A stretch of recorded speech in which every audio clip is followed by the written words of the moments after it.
हाँ जी दोस्तों, आपका स्वागत है हमारे इस नए हिस्ट्री के चैनल में हिस्ट्री अड्डा में। मैं अनुज प्रताप सिंह। आज हम एक ऐसे टॉपिक को लेकर के आए हैं जो राजस्थान के इतिहास में मेवाड़ का जो पार्ट है, मेवाड़ के उस हिस्से को जिसने जो है लगभग 1000 वर्षों तक भारत में विदेशियों का जो है आतंक को काफी झेला, उनके साथ संघर्ष किया और उनके साथ लड़े और अपने अस्तित्व को बचाए रखा। और हमारे सभी जो भारतीय प्राचीन सभ्यता को भी बचाने में इनका बहुत बड़ा योगदान है। और इसी बिंदु पर जो है हमारे ओमेंद्र रत्नू जो हैं डॉक्टर साहब, उन्होंने महाराणा नामक एक पुस्तक की रचना भी की है। हम आज उन्हीं महाराणाओं में से आरंभिक महाराणा बप्पा रावण की बात करने वाले हैं। बप्पा रावण, ठीक है। परंतु मेवाड़ जो है, जहां से उसकी आरंभ हुआ, मेवाड़ के राज्यों का जो भी गुहिंद या सिसोदिया वंश की नींव जब रखी गई थी, हम वहां से थोड़ा सा लेकर के चलेंगे। और तत्पश्चात बप्पा रावण उसको हम करेंगे, जिन्होंने जो ऐसे महान हैं जो वास्तव में बापू कहने लायक हैं। सच्चे राष्ट्रपिता जो हैं वो बप्पा रावण ही हैं, जिनके संघर्ष के कारण जो है बहुत अधिक समय तक प्रतिरोध रहा और विदेशियों का, और नहीं अन्य तो भारत जो है इस्लाम धर्म में कन्वर्ट हो जाता। जैसे कि पर्शिया, फारस जो था वो ईरान हो गया, मेसोपोटामिया इराक हो गया, ठीक है। इसी प्रकार से जो है गांधार क्षेत्र अफगानिस्तान हो गया, और ऐसे बहुत से क्षेत्र जो हैं जहां पर विदेशी आक्रांता आए, उन्होंने अपने अपने जो है नाम परिवर्तित करके वहां की संस्कृति, धर्म और उनको जो है समाप्त कर दिया, उनकी प्राचीन संस्कृति को लगभग समाप्त कर दिया।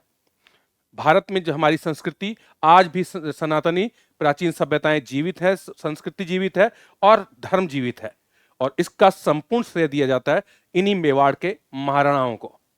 तो अब मैं आरंभ कर रहा हूं मेवाड़ के इतिहास को लेकर के हम शुरू करेंगे, जिसमें बप्पा रावण हमारा टॉपिक रहेगा।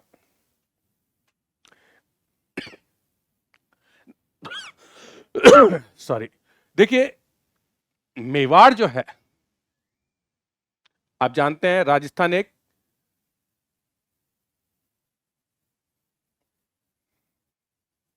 विषम कोणीय चतुर्भुजाकार है,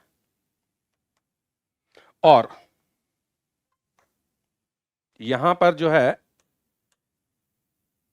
आप देख सकते हैं, ये दक्षिण में डूंगरपुर बांसवाड़ा को छोड़ दिया जाए तो उससे ऊपर का क्षेत्र है, जिसमें उदयपुर आ जाता है, ठीक है। उदयपुर, राजसमंद, इसके अलावा जो है भीलवाड़ा, प्रतापगढ़, चित्तौड़गढ़ और प्रतापगढ़, ठीक है। ये संपूर्ण क्षेत्र और इसके आसपास का जो क्षेत्र है, ये जो है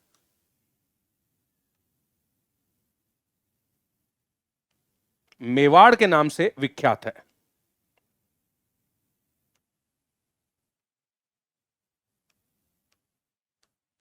मेवाड़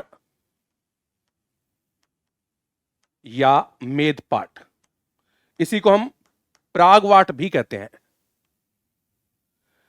मेवाड़ जो कि मेदपाट का ही एक अपभ्रंश रूप है। तो मेवाड़, मेदपाट या प्रागवाट। देखिए, मेदपाट क्यों कहते हैं? क्योंकि मेवाड़ तो मेदपाट का ही एक रूप है, और मेद, यहां मेद जनजाति के लोग रहते थे, इस कारण से इसको मेदपाट भी कहते हैं। मेद जाति के लोग यहां निवास करते थे, इसीलिए जो है इसे मेद कहते हैं। और मेदपाट, यहां मलेच्छों के जब आक्रमण हुए, विदेशी जातियों के मलेच्छों के आक्रमण हुए, तो इसी मेद जनजाति ने उनको जो है बिल्कुल समाप्त कर दिया। यहां मलेच्छों के रक्त से संपूर्ण भूमि रक्त रंजित हो गई।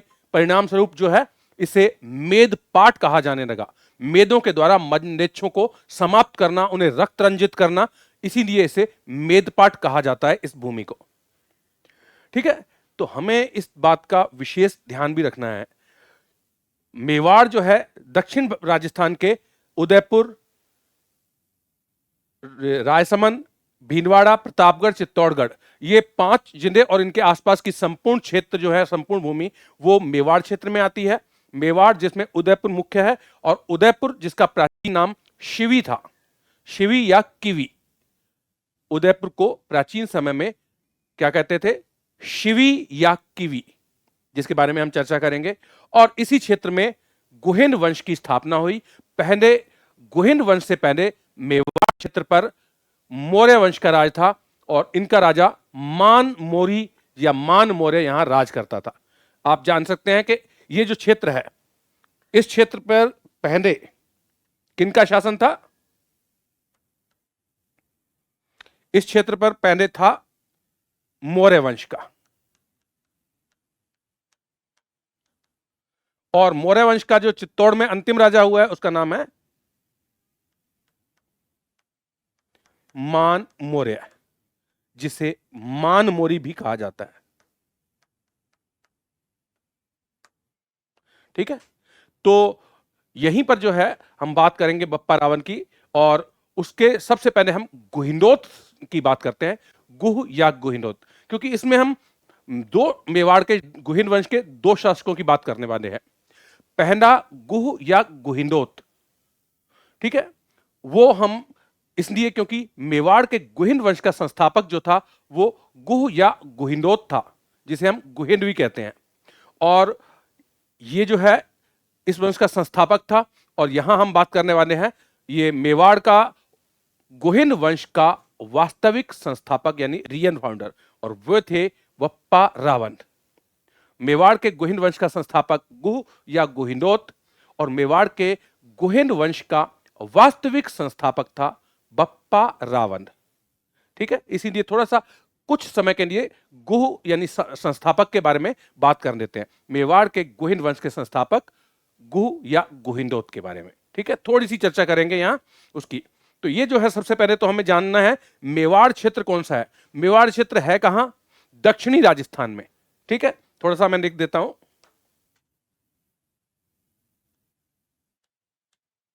मेवाड़।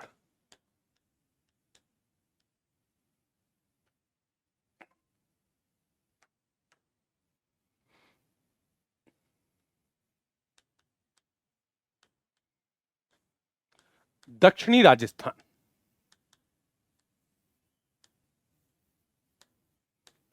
का वह क्षेत्र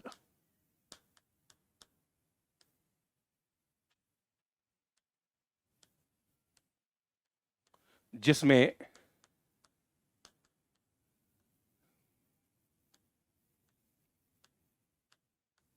उदयपुर,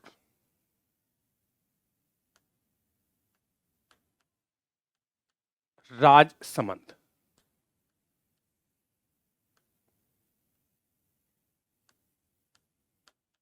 भीलवाड़ा,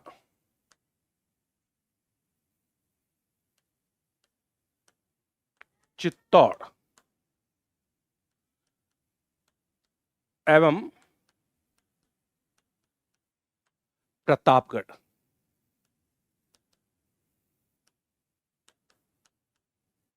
के क्षेत्र आते हैं, जिसमें उदयपुर, रायसमंद, भीलवाड़ा और चित्तौड़ व प्रतापगढ़ के क्षेत्र जो है आते हैं।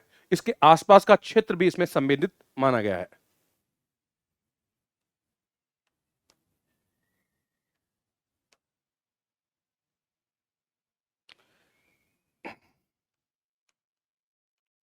मेवाड़ को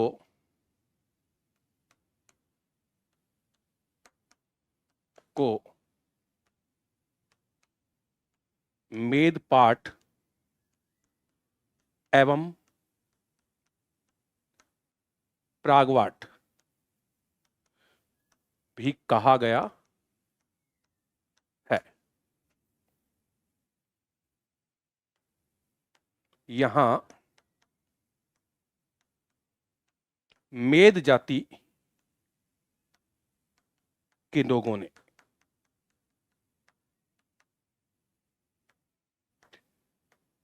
मलेच्छों यानी विदेशी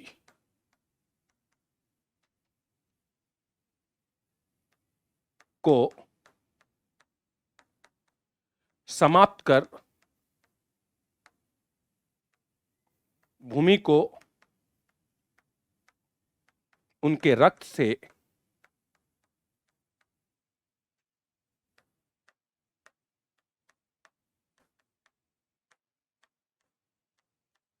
रक्त रंजित कर दिया। इसीलिए इस क्षेत्र को कहते हैं मेदपाट।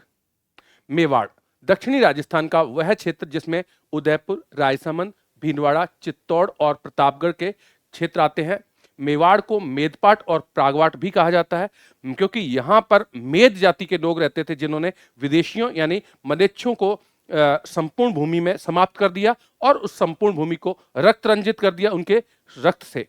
इसीलिए इसे मेदपाट कहा जाने लगा। मेदपाट का ही अब वंश है मेवाड़। ठीक है, इसी से बना है। और दक्षिणी राजस्थान के वो 5 जिले आपके सामने हैं। और मैंने पहले भी थोड़ा सा जिक्र किया था कि ये जो क्षेत्र है, ये इसको मैंने समझा दिया आपको इस टॉपिक को शुरू करने से पहले। ठीक है, अब जो है इसके बाद सबसे पहले हम बात करते हैं कि मेवाड़ के गुहिंद वंश का संस्थापक किसे माना जाता है। लगभग 6ठी सदी में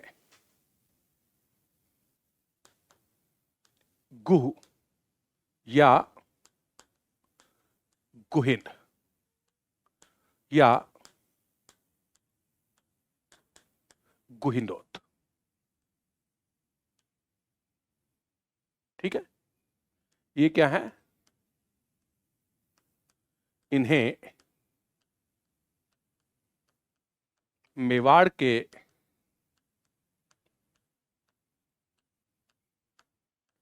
गुहिंद वंश का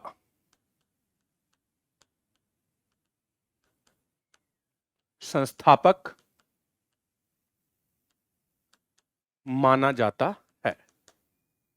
मेवाड़ के गुहिंद वंश का संस्थापक जो है माना जाता है।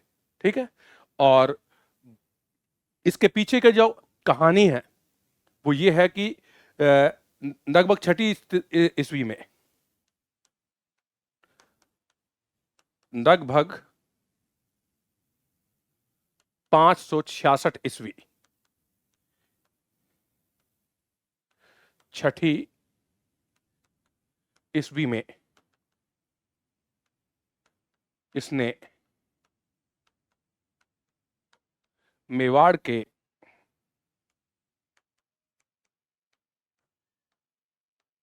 गुहिंद वंश की स्थापना की।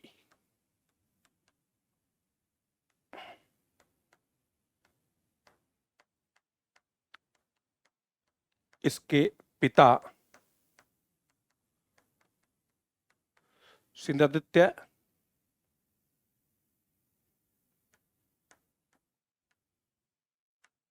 बंधवी, जो कि गुजरात में है,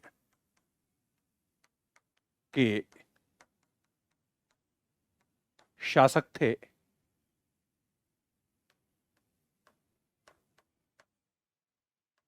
इसकी माता का नाम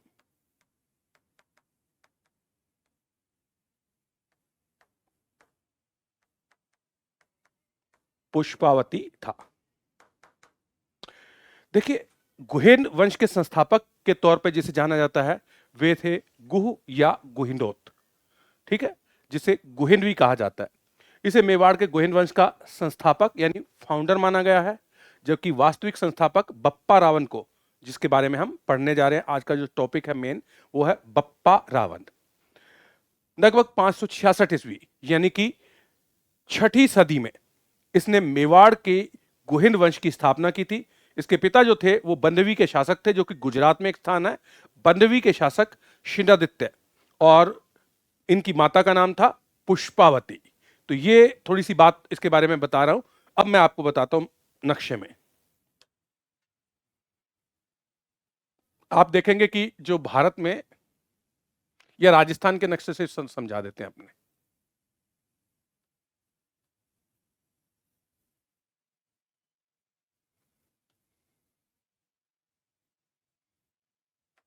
देखिए, जैसे कि हम जानते हैं गुजरात में एक क्षेत्र था यहां पर बंदवी।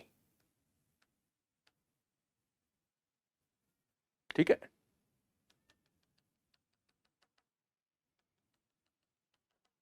और जैसे मैंने आपको बताया कि यहां का राजा कौन था, शिलादित्य। और इस समय विदेशियों के आक्रमण हो रहे थे।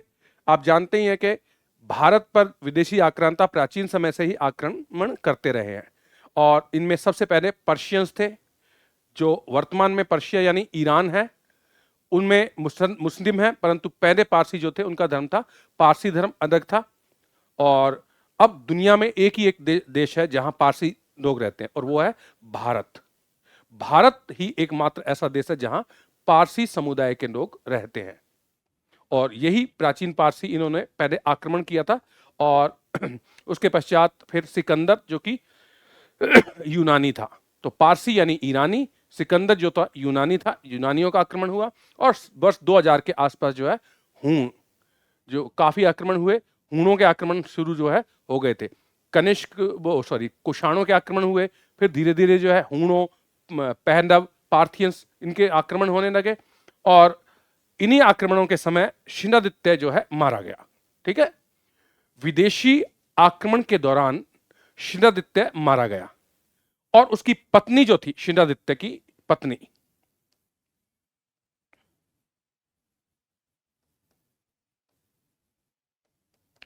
पुष्पावती। अभी हम पिछले पेज में भी इनका जिक्र करके आए हैं। शिलादित्य बंदवी का राजा था जो कि विदेशी आक्रमण के दौरान मारा गया, और पुष्पावती जो कि उसकी पत्नी थी, ये गर्भवती थी।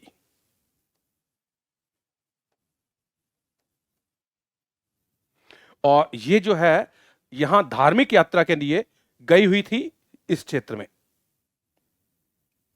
ये माउंट आबू, आबू का क्षेत्र था, और यहां चंद्रावती में तीर्थ यात्रा पर गई हुई थी, और तभी जो है उसके पति विदेशी आक्रमण के दौरान मारे गए। और जब वो मारे गए तो ये खबर जो है, पुष्पावती जब वापस बंदबी जा रही थी तब ये बात ज्ञात हुई, और पुष्पावती जो है सती होना चाहती थी, किंतु आप जानते ही हैं गर्भवती स्त्रियां सती नहीं हुआ करती, इसलिए वहीं मार्ग में ही जो है एक स्थान पर जो है उसको गुफा में उसने एक बच्चे को जन्म दिया, और उसके साथ दासियां तो थी, आप जानते ही हैं, तो उसको जो है जन्म दिया। उस गुफा में होने के कारण, गुफा में जब इनका पुत्र हुआ तो गुफा को खो कहते हैं, खो, और स्थानीय भाषा में गोह, ठीक है, गुहा या गो कह देते हैं। तो इसी कारण गुफा में होने के कारण इनका जो पुत्र था उसका नाम है गोह रखा गया, और इसी गोह से जो है धीरे धीरे गुहु और गुहिंद शब्द बने। गुफा में होने के कारण जो है इनके गुह, गोह या गुहिंद, इन शब्दों की उत्पत्ति हुई, और ये शब्द जो है ये इसने फिर जो है मेवाड़ क्षेत्र में गुहिंद वंश की स्थापना की 6ठी सदी में। जैसे कि मैं पहले भी जिक्र कर चुका हूं, पिछले पृष्ठ में मैंने आपको जिक्र किया था, आप देखेंगे गुह, गुहिंद या गुहिंदोत, इन्हें मेवाड़ के गुहिंद वंश का संस्थापक माना गया है। लगभग 566 ईस्वी यानी 6ठी सदी में इनने मेवाड़ के गुहिंद वंश की स्थापना की। इनके पिता शिलादित्य बंदवी के राजा थे, जो गुजरात में एक स्थान है, और इसकी माता जो थी पुष्पावती। जैसे कि हमने अगले पृष्ठ में इस बात का जिक्र भी किया कि दक्षिण, ये गुजरात का क्षेत्र है बंदवी, बंदवी का राजा शिलादित्य विदेशी आक्रमण के दौरान मारा गया, और उसकी पत्नी पुष्पावती जो कि गर्भवती थी, तीर्थ यात्रा पर आबू क्षेत्र में गई हुई थी, चंद्रावती में। ठीक है, वहां और वापसी में जब उसको इस विनाश की खबर लगी कि उसके पति की मृत्यु हो चुकी है और अन्य रानियां जो थी वो उनके साथ उन्होंने जोहर कर लिया था, और उसके पश्चात जो है ये पुष्पावती जो कि सती होना चाहती थी, उनको सती नहीं होने दिया गया क्योंकि वो गर्भवती थी। पुष्पावती ने जो है गुफा में एक बच्चे को जन्म दिया, और इसी कारण से उसे गुह, गोह या गुहिंद कहा जाता है। तो इसी गुह ने गुहिंद वंश की स्थापना की, और इसी कारण से मैंने आपको बताया था कि गुहिंद वंश का संस्थापक जो है वो गुह या गोह को माना जाता है। ठीक है, गुह या गोह के समय स्थिति ज्यादा मजबूत नहीं थी उसने, और तो धीरे धीरे धीरे कुछ शासक हुए, कई शासक हुए, और फिर आया 8वीं सदी। 8वीं सदी इस समय स्थिति थोड़ी सी वो थी, मतलब बप्पा रावण के समय की पहले स्थिति की हम का जिक्र हम करने वाले हैं।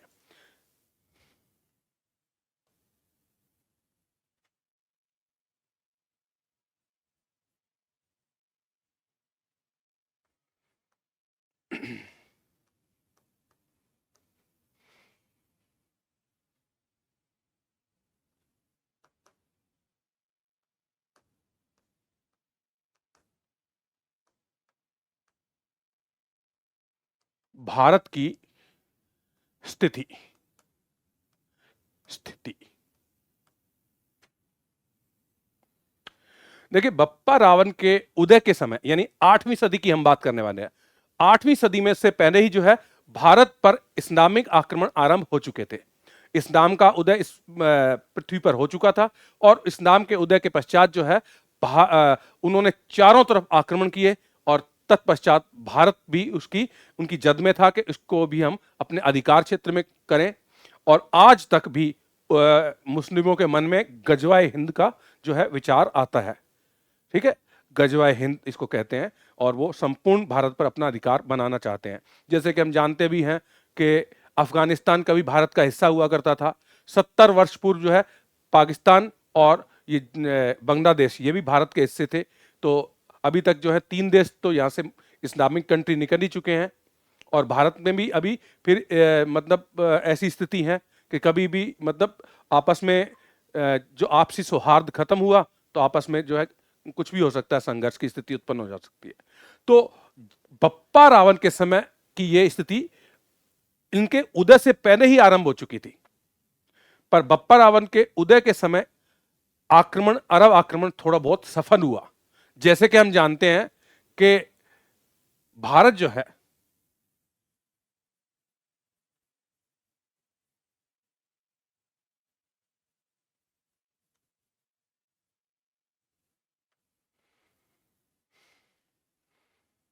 ये पहले भारत का हिस्सा था। जैसे कि हम जानते हैं यहां पंजाब है और यहां भी पंजाब है और यहां मुल्तान और यहां सिंध। तो जो एस है ये जो है सिंध है और यहां आप जानते हैं इधर अफगानिस्तान का क्षेत्र है वर्तमान में और उसके पश्चात आ जाता है ईरान और इधर था उसके इराक, सॉरी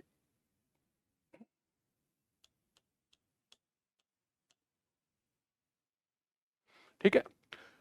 तो इराक में जो था एक शासक था, इराक का शासक था, उसका नाम था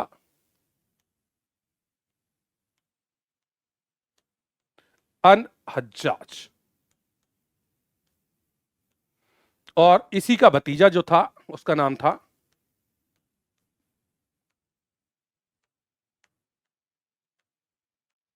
मोहम्मद बिन कासिम।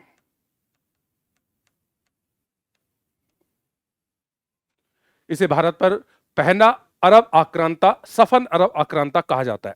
इससे पूर्व भी अरबों के आक्रमण हुए किंतु उन्हें सफलता नहीं मिली थी। और मोहम्मद बिन कासिम जो था 17 वर्ष का ये लड़का था। ठीक है, इसका जो है 695 में जन्म हुआ था और 715 में यानी 20 साल की उम्र में इसको मृत्युदंड दे दिया था इसी के चाचा के द्वारा, अन हज्जाज के द्वारा। तो ये मोहम्मद बिन कासिम ने भारत पर 711 ईस्वी में जब आक्रमण किया तो वो पराजित हुआ, किंतु अगले वर्ष फिर आया। जैसे कि मैं बता ही चुका हूं, हालांकि उस समय का जो सबसे प्रमाणिक ग्रंथ है वो है चचनामा। अरबी में उसकी रचना अली अहमद ने की है, चचनामा।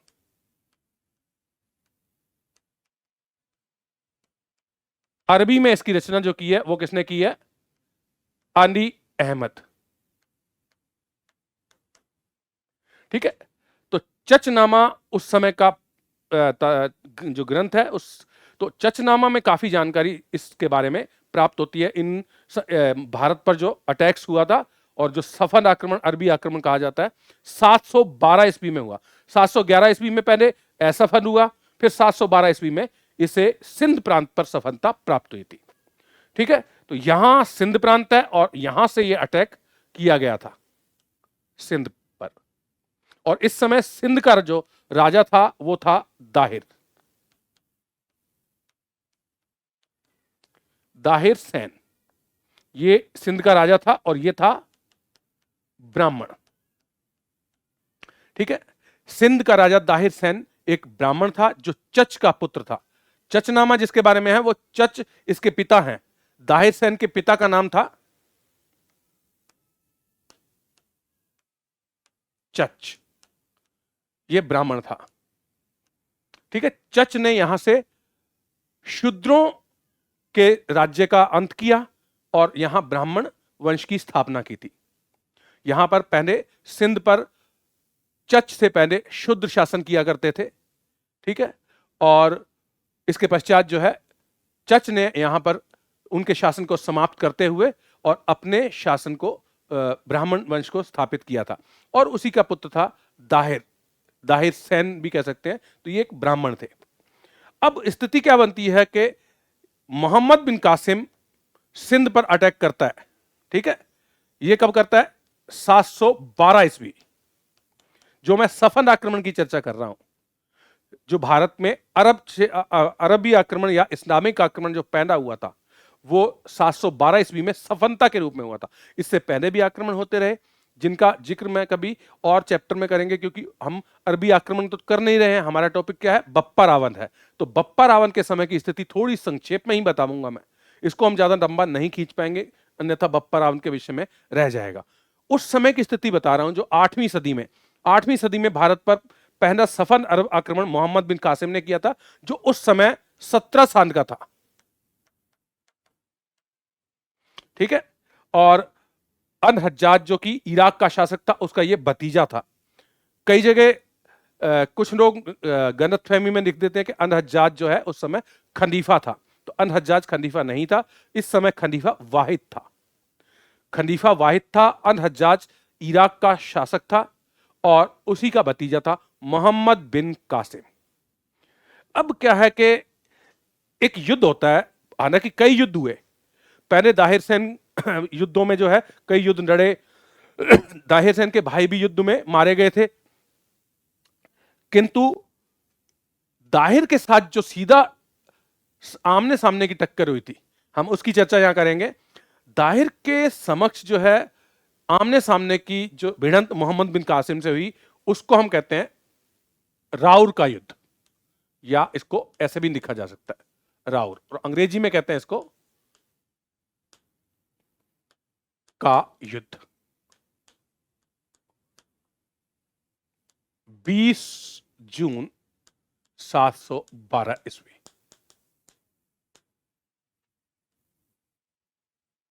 देखो, राउर का युद्ध जो है 20 जून 712 ईस्वी को हुआ था। और जैसे कि हम जानते हैं कि 20 जून 712 ईस्वी में होने वाले रावर के युद्ध में या राउर के युद्ध में सीधी टक्कर होती है आपस में, सीधी भिड़ंत। मोहम्मद बिन कासिम जो कि एक बड़ी सेना लेकर के आया था, राजा दाहिर की सेना बहुत छोटी थी उसके समक्ष। ठीक है, पर फिर भी ब्राह्मण राजा जो है दाहिर ने बहुत ही वीरतापूर्वक इस युद्ध को लड़ा। हालांकि वो वीरगति को प्राप्त हुआ, युद्ध में लड़ता हुआ मारा गया, किंतु फिर भी एक घमासान लड़ाई की सूचना हमें चचनामा से प्राप्त होती है। चचनामा नामक ग्रंथ से, ऐसे और भी स्रोत हैं, किंतु प्रमाणिक जो सबसे ज्यादा है वो है चचनामा।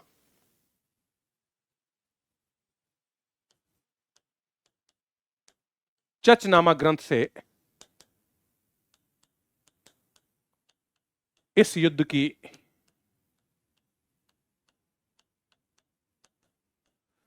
जानकारी प्राप्त होती है। इस घमासान युद्ध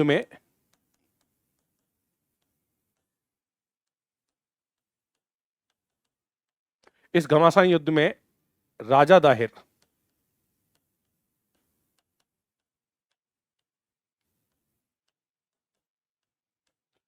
डरता हुआ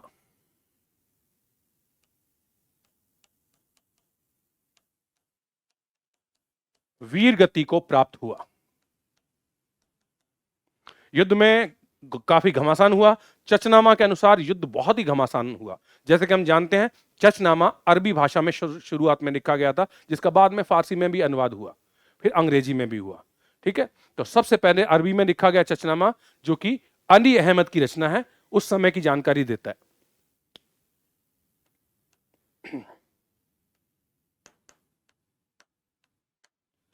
दाहिर की पत्नी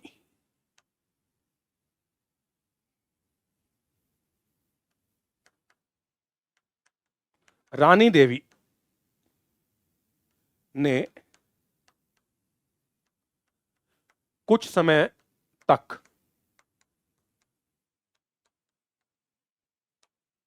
प्रतिरोध किया,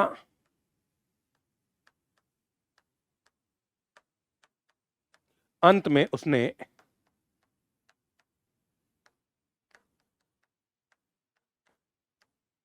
जोहर कर लिया।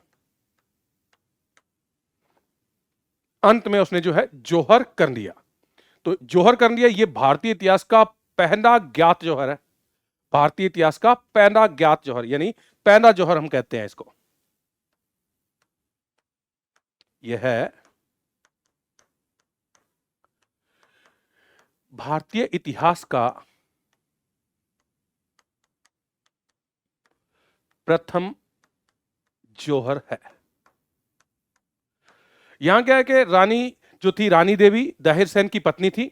जैसे रावर के युद्ध की बात करते हैं, 20 जून 712 ईस्वी को यह युद्ध हुआ था। किसमें? दाहिर और मोहम्मद बिन कासिम के बीच में सीधी भिड़ंत इनके बीच में हुई थी। और इस युद्ध की जानकारी हमें कौन देता है? अली अहमद की रचना चचनामा से इस युद्ध की घमासान होने की जानकारी प्राप्त होती है। और इस घमासान युद्ध में राजा दाहिर जो है मोहम्मद बिन कासिम से लड़ता हुआ वीर गति को प्राप्त हुआ। और हम जानते ही हैं कि इसकी पत्नी रानी देवी ने कुछ समय तक युद्ध लड़ती रही, प्रतिरोध किया, किंतु अंत में जब पराजय देख करके उसने जोहर कर लिया। यह भारतीय इतिहास का पहला जोहर कहलाता है, जो राजा दाहिर, सिंध के राजा दाहिर की पत्नी रानी देवी के द्वारा किया गया था।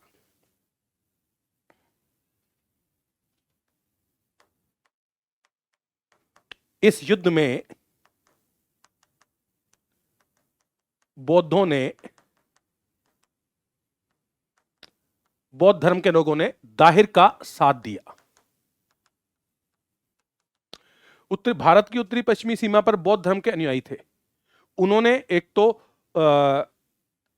मोहम्मद बिन कासिम की सहायता ही की, रसद सामग्री पहुंचाई उनको, खाने पीने की समस्या, और यहां तक कि जो है रास्ता भी दिखाया, मार्ग भी दिखाया, ताकि वो दाहिर तक पहुंच सके आसानी से। तो बहुत ज्यादा मदद बौद्ध धर्म के लोगों के द्वारा की गई थी इस युद्ध में भी। और हम जानते हैं परिणाम क्या हुआ। सिंध पर अब राजा दाहिर तो मृत्यु को प्राप्त हुआ, मोहम्मद बिन कासिम का अधिकार हो गया। और मोहम्मद बिन कासिम 2 वर्षों तक यहां रहा, 712, 13, 12 से 13 और 13 से 14। 14 में वो वापस यहां से चला गया था।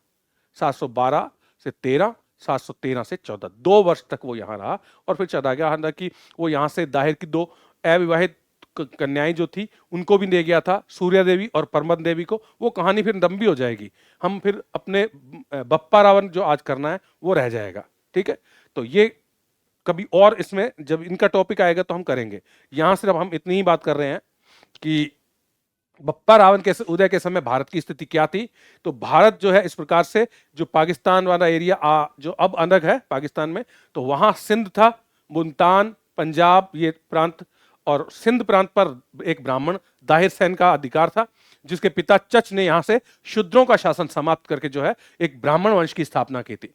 इस समय इराक का शासक अल-हज्जाज का भतीजा जो था मोहम्मद बिन कासिम ने 712 ईस्वी में आक्रमण किया। हालांकि आक्रमण के कारण जो है अलग अलग बताए जाते हैं, किंतु जो है हम अगर जो सबसे ज्यादा है वो यह है कि गजवा हिंद, यानी भारत में संपूर्ण इस्लामीकरण करना, इस्लाम का विस्तार करना ही मुख्य इनका उद्देश्य था। और उनको बहाने की आवश्यकता थी, तो बहाना उनको चाहिए था, तो कोई ना कोई तो बहाना होता है, कोई तत्कालिक कारण बनता है, जिसमें यह बताया जाता है कि अल-हज्जाज के कुछ जहाज जो पानी में चलते थे, उनमें जो है उनको सिंध के डाकुओं ने लूट लिया था, जिसका हर्जाना उसने दाहिर से मांगा और दाहिर ने इसको मना कर दिया या देने में असमर्थता जताई। तो उस ये आक्रमण किए 711 में, पहले असफल हुआ, फिर 712 में उसको सफलता मिली, मोहम्मद बिन कासिम। ठीक है, तो अब हम आगे बढ़ते हैं। हालांकि मोहम्मद बिन कासिम ने ही सिंध प्रांत पर जजिया कर लगाया, जो भारत की इतिहास में भारत की भूमि पर पहली बार जजिया कर लगाया गया था। याद रखना इस बात को, भारतीय इतिहास में जजिया कर लगाने वाला पहला शासक, यानी किसी भी क्षेत्र में भारत के, वो था मोहम्मद बिन कासिम। एक और बात है, अब हम बप्पा रावण की थोड़ी सी बात करते हैं और फिर इस बिंदु पर फिर आएंगे, क्योंकि ये स्थिति बताई है, और फिर इस का थोड़ा सा इनके आपस में युद्धों का वर्णन करेंगे। ठीक है, तो आगे बढ़ते हैं।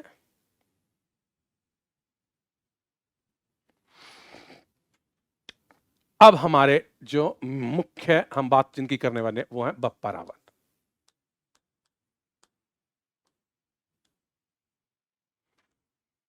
अलग अलग टाइम पीरियड दिया है, पर जो अधिकतर आता है उसको हम पहले नोट कर लेते हैं। 734 से 753 ईस्वी। बप्पा रावण ये वो शख्स है, ये वो व्यक्तित्व है जो भारत में राष्ट्रपिता कहलाने के योग्य हैं, जिन्होंने भारतीय संस्कृति की जो पुरानी प्राचीन परंपराएं हैं उनके धर्म की रक्षा की, और और चीन को भी राजस्थान के राणाओं का शुक्रिया अदा करना चाहिए कि इन्होंने, अगर भारत का इस्लामीकरण हो जाता संपूर्ण रूप से, तो फिर अगला चीन ही था, अगला हिस्सा चीन था। तो चीन अगर इस्लाम धर्म नहीं हो पाया तो सबसे बड़ा कारण भारत है। भारत के राणाओं ने और भारत के अनेकों और राजाओं ने भी, और अनेकों जातियों ने, यह नहीं है कि सिर्फ हम राजपूतों की बात करें, ठीक है राजपूत राजा थे तो उन्होंने तो सर्वाधिक प्रतिरोध किया, किंतु ऐसा नहीं है। हम जानते हैं कि ये जो बाद में सोमनाथ के पर आक्रमण हुआ था महमूद गजनबी का, तो सिंध के जाटों ने वापस जाते हुए उस सेना को ऐसा रौंदा था कि जो है, और हम देखते हैं तो, और साउथ के कई जो राजा हैं, पुलकेशिन तृतीय जो था उसने भी एक गुट तैयार किया था। तो राणाओं ने तो किया ही था, किंतु इसके अतिरिक्त भारत के अनेक राजाओं ने, एक कश्मीर का राजा हुआ है नंदितादित्य मुक्तापीड़, उसने, जहां की इसका एक सूर्य मंदिर बहुत प्रसिद्ध है, उसने बनवाया अनंतनाग में, उसने एक कश्मीर में सूर्य मंदिर का निर्माण करवाया, मार्तंड मंदिर कहते हैं सूर्य को, एक अन्य नाम मार्तंड भी है, तो मार्तंड मंदिर भी कहा जाता है। तो वो उसने बनवाया था, उसने भी जो है बुरी तरह से जुनैद को पराजित किया। मोहम्मद बिन कासिम के पश्चात जुनैद आक्रांता के रूप में आया, तो जुनैद को पराजित किया था बुरी तरह से इन्होंने, बप्पा रावण वगैरह के इनके एक ग्रुप ने, फ्रंट ने। हम उनकी चर्चा आप करेंगे। तो सबसे पहले मैं बप्पा रावण की बात करूं, जो कि बप्पा रावण है, इसका जिसे हम गुहिन वंश का वास्तविक संस्थापक मानते हैं।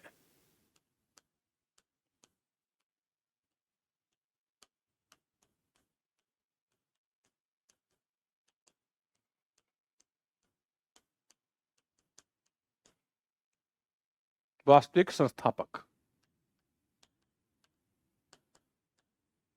ठीक है, ये इतने महान हैं और भारतीय इतिहास में इनको मिटा दिया गया, इनको बिल्कुल, मतलब इनके बारे में पढ़ाया ही नहीं जाता भारत के इतिहास में कहीं भी। राजस्थान में एक दो लाइनें आती हैं राजस्थान के इतिहास में, आप देख सकते हैं राजस्थान की बुक्स में भी, बिल्कुल हटा दिया गया, स्मृति पटन से बिल्कुल स्पष्ट कर दिया। ऐसे बहुत से मेवाड़ के राणाओं को भारतीय इतिहास में बिल्कुल नाम मात्र का, इनको पढ़ाया ही नहीं जाता। इनको मुगलों के समक्ष बस ये कि राजस्थान पर अटैक किए मुगलों ने, तो बाबर, अकबर या उससे पहले के उन शासकों का पढ़ाते हैं, उस चैप्टर में इनका नाम आता है, जबकि इनके चैप्टर में उनका नाम आना चाहिए बस। ठीक है, तो मैं आपको स्पष्ट बता दूं कि बप्पा रावण को जानबूझ करके बुलाया गया, और ये अंग्रेजों के समय कुछ जो है, इरफान हबीब का योगदान बहुत अधिक है। ये जो इरफान हबीब दिल्ली यूनिवर्सिटी के एक बहुत बड़े इतिहासकार हैं, और इरफान हबीब ने बहुत मध्यकाल पर काफी कुछ लिखा है, और उन्होंने जो है इस प्रकार से इतिहास को लिखा है कि और एक वामपंथी इतिहासकार जो है सनातनी हिंदू धर्म को नीचे दिखाना चाहते थे, और इसी प्रकरण में जो है, और मेकाले पुत्र जो कि वास्तव में सनातनी तो है, पर मैं मेकाले पुत्र इसलिए कह रहा हूं क्योंकि वो अंग्रेजों ने जैसा उनको बनाया था, जो हिंदुओं और सनातनियों की आलोचना ही करते रहते हैं। हिंदू धर्म में जन्म लेने के पश्चात भी वो उनकी आलोचना करते हैं। उन्हें हम मेकाने पुत्र ही कहें तो ज्यादा ठीक रहेगा। मेकाने को तो आप जानते ही होंगे। मेकाने अंग्रेज था और भारत में शिक्षा के क्षेत्र में उसने कार्य किया, और वो भारत में शिक्षा को बढ़ावा देना तो कतई नहीं चाहता था। वो यहां बाबू चाहिए थे, क्योंकि सारे अधिकारी तो अंग्रेज हुआ करते थे, तो नीचे लेवल पे कौन काम करे, तो वो अंग्रेज, वहां से इंग्लैंड में इतनी जनसंख्या भी नहीं थी और वहां से इतने लोग लाए भी नहीं जा सकते थे। इसलिए यहां एक ऐसे लोग बनाए जिन्हें बाबुओं का काम करना था, ठीक है, नीचे के छोटे कर्मचारियों का। इसलिए उसने तैयार की, इस प्रकार की शिक्षा नीति बनाई। तो जो मेकाने पुत्र हैं आज, वो उनकी सोच, उनका वो जो है तरीका वही है जो मेकाने का हुआ करता था। अब मैं इसीलिए उनको मेकाने पुत्र कहता हूं। तो यहां हम बप्पा रावण की बात कर रहे हैं, जो गोहिन वंश का रियल फाउंडर था, वास्तविक संस्थापक। ठीक है, इसका वास्तविक नाम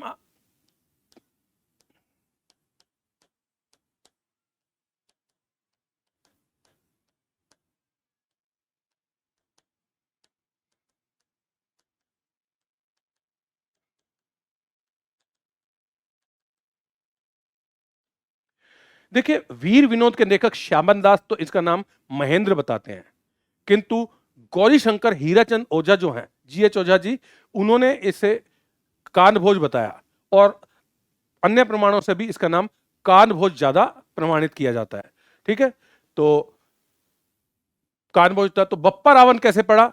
जैसे कि हम जानते हैं कि गुजरात का एरिया टच है मेवाड़ से, और गुजरात में जो है इसको पिताजी को बापू का कहते हैं, हम जानते भी हैं। बाप, बाप जी, बाव जी, बप्पा, बापू, ये बप्पा या बापू का अपभ्रंश रूप है बप्पा, सम्माननीय व्यक्ति के रूप में। जैसे कि हम जानते हैं गांधी जी को भी बापू कहा जाता है। ठीक है, इसी प्रकार से एक मूवी आई थी सन्नी देओल की, और नरसिम्हा, मुझे आज भी याद है, तो वो गुजरात क्षेत्र से थी, तो वहां जो है वो बाप जी कहते हैं। ओमपुरी जो विलेन होता है उस मूवी का, उसमें वो बाप जी के नाम से जाना जाता है। तो यहां बापू कहने की परंपरा है। यहाँ के एक संत जो थे, अब जो कि जेल के अंदर बंद है, आसाराम, आशाराम को भी उन्होंने जो है कई लोग बापू कहते हैं। ठीक है, तो ये गुजराती लोगों की परंपरा है कि वो सम्मान जिसको देते हैं उसे पिता तुल्य मानते हैं, और उसे बापू कहकर के पुकारते हैं, और बापू का ही अपभ्रंश रूप है बप्पा। ठीक है, ये तो आप समझ में आ गए। रावण,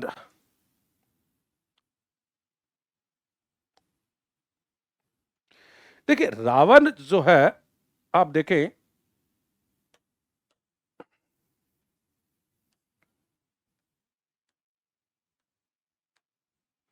रावण शब्द जो है वो राजा के लिए प्रयुक्त हुआ है शुरुआत में, बाद में यही शब्द राणा बन गया।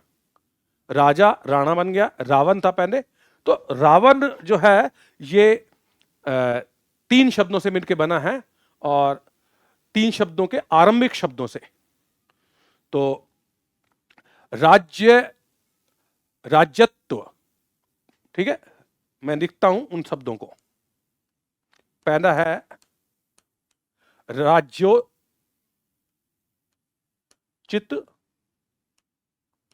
पूर्णत्व, ठीक है। दूसरा जो शब्द है वो है वरत्व, और तीसरा जो शब्द है वो है लक्ष्मीयत्व। देखिए, राज्योचित पूर्णत्व से रा ले लिया, पहला शब्द क्या है इसका? रा, ठीक है, इससे लिया रा, इससे व, वरत्व ये पहला शब्द, यहां लक्ष्मीयत्व, इससे लिया न। तो रावण शब्द जो है तीन शब्द से बना है, राज्योचित पूर्णत्व, बरत्व और लक्ष्मीयत्व। ये प्राचीन शब्द संस्कृत से हैं, जिसमें हरेक के अलग अलग अर्थ हैं।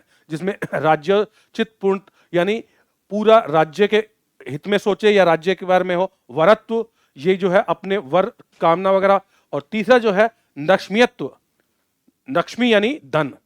तो धन जो है इसको देख करके हम जोड़ते हैं, तो इनके पहले पहले शब्द देखेंगे रा, व और न। ठीक है, तो रावण शब्द इस प्रकार से यहां बना है। तो बप्पा रावण में जो है, बप्पा शब्द तो मैंने आपको बता दिया कि ये गुजरात के टच होने के कारण वहां का बापू शब्द से बना है, जो कि सम्माननीय शब्द है। और इसी प्रकार से बप्पा रावण ये इनका वास्तविक नाम नहीं है, वास्तविक नाम है कान भोज, किंतु इन्हें बप्पा रावण के नाम से ही ज्यादा जाना गया है। ठीक है, और यहीं से रावण परंपरा भी जो है शुरू हुई थी। अब जो बात है तो इसके बारे में हम बात करेंगे। बप्पा रावण जो है 734, ये 8वीं सदी है। और 8वीं सदी में जो है किस प्रकार से आप देखते हैं कि 8वीं सदी में जो स्थिति थी वो मैं पहले बता चुका हूं, और अब जो है हमारे सामने स्थिति वो है बप्पा रावण की आ चुकी है। अब इनके सामने कौन कौन सी परिस्थितियां थी? तो गोहिन वंश का वास्तविक संस्थापक, इसका वास्तविक नाम कानभोज था, इसे बप्पा रावण के नाम से जाना जाता है। और रावण शब्द कैसे बना था वो मैंने बता दिया, राज्योचित पूर्णत्व रा, इससे ले लिया पहला शब्द, वरत्व व, लक्ष्मीत्व न। तो रावण शब्द इस प्रकार से इसकी उत्पत्ति हुई है। और बप्पा रावण जो थे एक महान शासक के रूप में है, जिनके बारे में हम चर्चा करेंगे, और इस चर्चा को हम आगे बढ़ाएंगे अगले क्लास में। ठीक है, तो अभी जो है आप लोग ध्यान रखें इसमें कि ये जो एक बुक है महाराणा, ये करीब 500 रुपीज की है, और ये बहुत ही शानदार बुक है। ठीक है, इसमें काफी कुछ नया ज्ञान प्राप्त हुआ है, और मैं इसी से को आगे बढ़ाऊंगा, इसी को लेकर के हम बात करेंगे। बप्पा रावण अभी शुरुआत भी नहीं हुई है। ठीक है, तो मिलते हैं ब्रेक के बाद।